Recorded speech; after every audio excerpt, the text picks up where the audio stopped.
నా ప్రభు అలాగే నిన్ను విడిచిపెట్టి ఉంటే ఈ పరిశుద్ధుల సహవాసంలో నువ్వు చేరేవాడువా, చేరేదానవా? విడిచిపెట్టట్లేదు.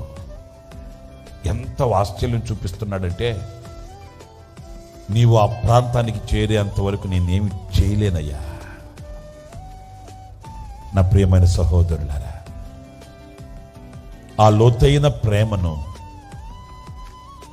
అగాఢమైన ప్రేమను, ఆ శాశ్వతమైన ప్రేమను నువ్వు అర్థం చేసుకుంటే, నీవు ఎంతగా ప్రీతికరంగా ఎంచిన దానినైనా ఇట్టే విడిచిపెట్టి ప్రభుత్వం నడక ప్రారంభించగలుగుతావు.